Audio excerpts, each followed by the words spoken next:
Hi, so we're going to start off with a quiz today. So we're going to pick 10 random questions from HR.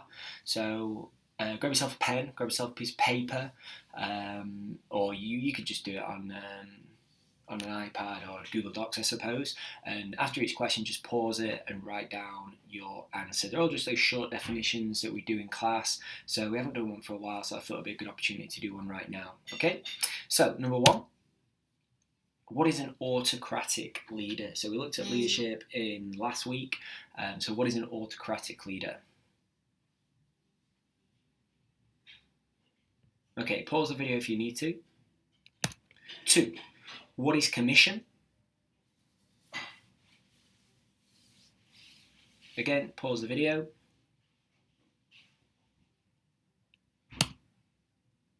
What is job enrichment?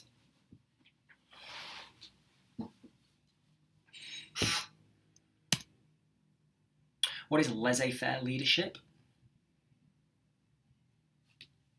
Again, pause the video. I know I'm going fast, but you can just bang on the space button and pause it and then write your answer and then continue. So 5, what are the conclusions of Mayo?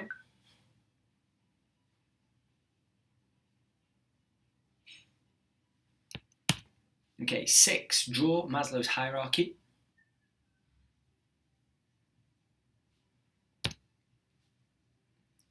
Okay, 7, what is a matrix structure?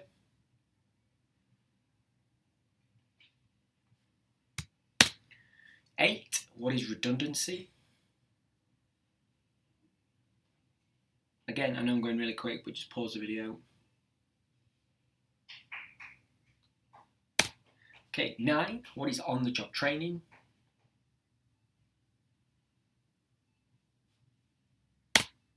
And 10, what is decentralization?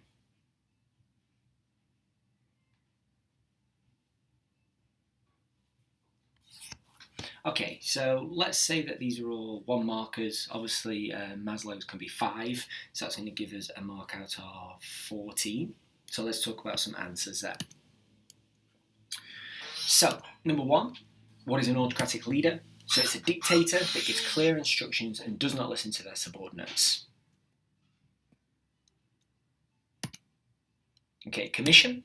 Simple, it's an extra payment for every sale made. So used in sales, in the tertiary sector, for every sale or every contract or every deal that's done, the worker would receive an extra commission, an extra payment in order to motivate them to work harder and make more sales. What is job enrichment?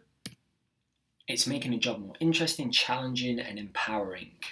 You could talk about giving people freedom to complete tasks in any way they see fit. But yeah, it's about making a job more interesting and challenging, and one of the main motivators in Hertzberg's theory.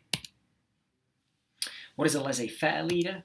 So it's a leader that allows workers to complete tasks in any way they see fit. They have the freedom to work independently.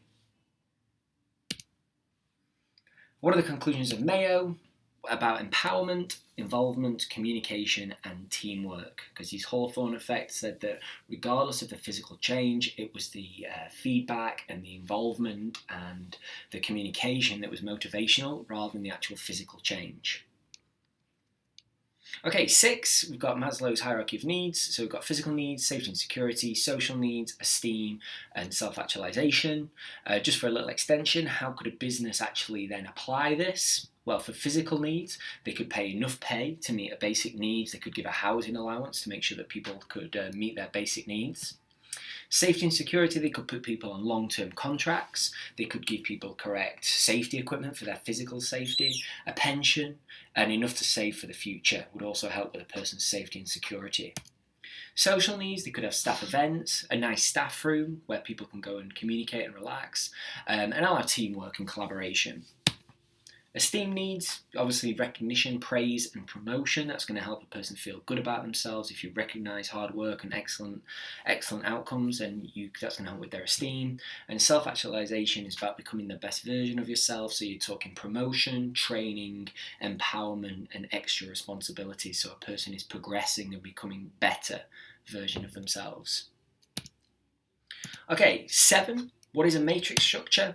So it's an organisation structure that does not use a traditional hierarchy, and it is project-based they're project-based teams with a selection of specialists. So rather than having specialist departments, everybody's working together on one project for a period of time, and that would be a matrix structure. And obviously you could have several matrices within your organization. So what is redundancy? So it's when the firm can no longer afford or need the worker and lets them go. So it's not because they've done anything wrong, it's because they can't afford them, or they don't need that anymore because they've moved away from maybe that function, or the worker's been replaced by a machine, so therefore they don't need them anymore. What is on the job training? So it's training undertaken while working. So at the place of work is not technically correct. It's while working, such as mentoring and shadowing. So they're being trained while they are actually working, while they're actually doing the job. Okay. And finally, what is decentralization? It's empowering middle managers, so not the very top managers, not the board of directors, so empowering middle managers to make some strategic and important business decisions. So if you're decentralized, each store manager or each regional manager can make some key decisions themselves without having to check with head office. Okay, obviously all the key strategy still comes from head office, but it allows the business to be more dynamic and more flexible in different regions if they are decentralized. Okay, so McDonald's is quite decentralized because each region would have a slightly different menu that meets local tastes. I'm sure you've done localization in Unit 4. Oh no, you haven't done Unit 4, you're AS students. Anyway, it doesn't matter, we'll do it next year. Okay, so that's the end of the quiz. Add that up. When you've done that, you could pop your number on the spreadsheet. Okay, so it'll be a number out of, just double check there, it will be 5, 10, 11, 12, 13, 14, yeah, so out of 14. So you could turn it green once you've done this quiz, put a little number out of 14, and then we'll just see how you're getting on. Okay, so that's the first part of today, and then I'll explain what we're going to do next.